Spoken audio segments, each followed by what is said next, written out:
Welcome back to the Hall of Origins. Today, let's take a look at Disney's most beloved animal duo. If you think of Disney in the 1940s, you might first think of all those war propaganda cartoons. But surprisingly, two of the company's most popular characters debuted at this time in 1943. In the short, Private Pluto, Chip and Dale were introduced for the first time. Now back then, the two looked identical, and rightfully so. This was their first outing, so their characters hadn't quite been established yet. But later on, they would grow into their own. Chip was portrayed as more safe and logical, while Dale was more impulsive and dim-witted. But of course, as kids, we told them apart by Chip having a black nose and Dale having a red nose. But here's an interesting fun fact. Did you know that as popular as they were, they only appeared in 3 cartoons where they had a starring role? Yeah! Chicken in the Rough, Two Chips and a Miss, and The Lone Chipmunks? But wait, there were more, weren't there? Well, yeah, but Chip and Dale played secondary roles to Mickey Mouse, Pluto, and Donald Duck. But surprisingly, only 3 episodes were made where they were the main focus. Isn't that kind of odd? So after the 50s, the two didn't really have much to do. In terms of animation, of course. But they did have merchandise, and were seen at the Disney parks, but their newest contributions to entertainment wouldn't be until 3 decades later. Flash forward to 1987. The widely acclaimed DuckTales celebrated its first season and became a huge hit with kids and adults alike. The show proved that Disney did have, in fact, what it took to create half-hour-long cartoons to compete with other popular titles of the time. With DuckTales' success, other animated shows were put into production. One of them would become a detective show. Originally, creator Tad Stones wanted the show to star Bernard and Miss Bianca from the Disney movie The Rescuers. However, this was around the time when the sequel, The Rescuers Down Under, was being worked on, and it wasn't clear if the movie was going to be a success enough to warrant a cartoon, so it wasn't in their best interest. And seeing as how the movie underperformed, even though it was good, it's probably best that they didn't go with that idea. With The Rescuers now not an option, they had to find something else as a means of inspiration. At that time, Miami Vice was a very popular show, so the name for the new project, Miami Mice, was thought up, but would later become Metro Mice, and was about mice living in the city solving crimes. The main character was a mouse named Kit Colby, who was kind of an Indiana Jones type of character, and leader of the team. He was accompanied by a kangaroo rat named Billabong, an Australian character whom was an international adventurer to open up more storyline possibilities. Camille the Chameleon, who would blend into different patterns, but it hurt to do plaid. A female mouse inventor, a cricket named Chirp Sing, and a nearsighted bald eagle. It should also be noted that the main antagonist of Rescue Rangers, Fat Cat, was created around this time, and was inspired by the actor Sidney Greenstreet, whom is probably most known for playing Casper Gutman in The Maltese Falcon. You can definitely see the resemblance between the two. When this new show idea was brought to Disney CEO Michael Eisner and Jeffrey Katzenberg, the reaction was hugely positive. However, they weren't completely on board with the main character, Kit Colby. A suggestion was to take an existing Disney character and put him, or her, into the show in place of Kit because it was thought that an established character would do better than an unknown one.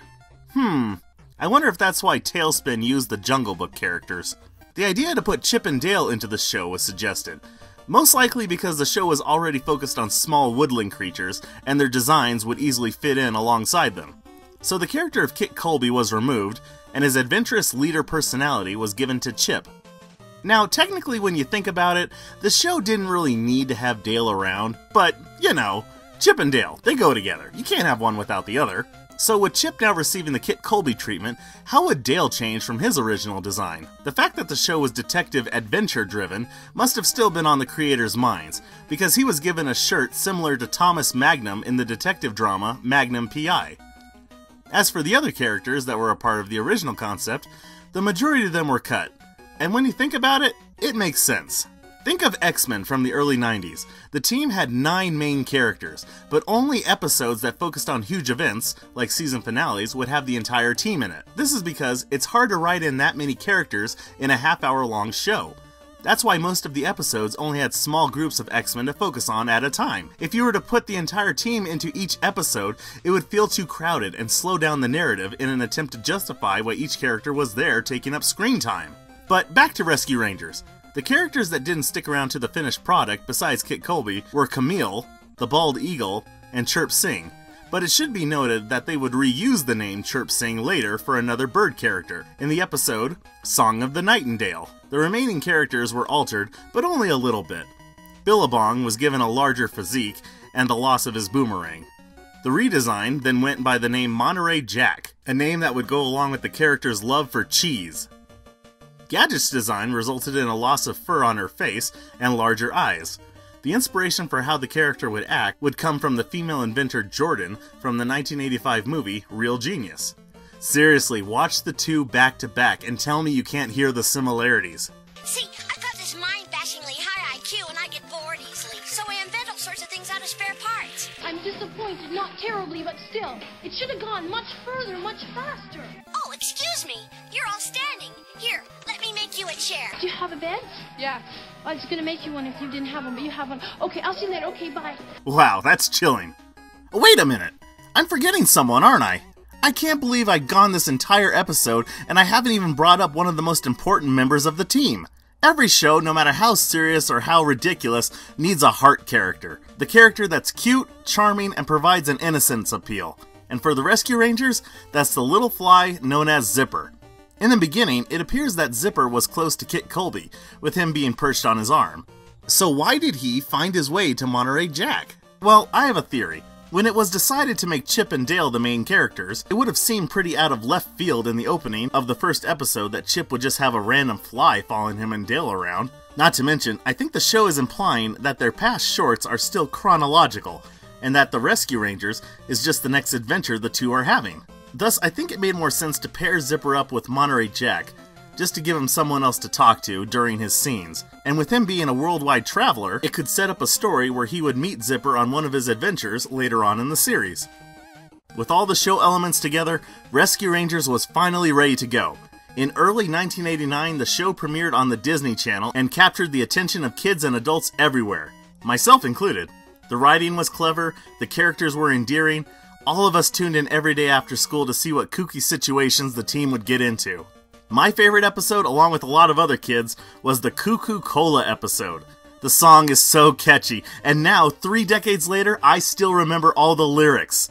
And I always thought it was cool that they got sprayed with soda and they remained that color for the majority of the episode. It's just cool seeing characters look different than they normally do. The show lasted a memorable 3 seasons, and even today, I would say that this is one of the best shows Disney has ever created. And I guess Disney isn't done with them yet, because recently a live-action Rescue Rangers movie has been announced. The only fear I have is that it's going to go the way of other live-action properties where the studio doesn't care about the story or the characters, they just have dollar signs in their eyes. Disney, come on! Get in touch with Tad Stones, get some of the original crew who worked on the show back. Why not go all out and make this the best you possibly can? I guess only time will tell. But even if the new movie isn't what longtime fans expect, we'll always have that memorable cartoon we all enjoyed about a small group of animals solving mysteries.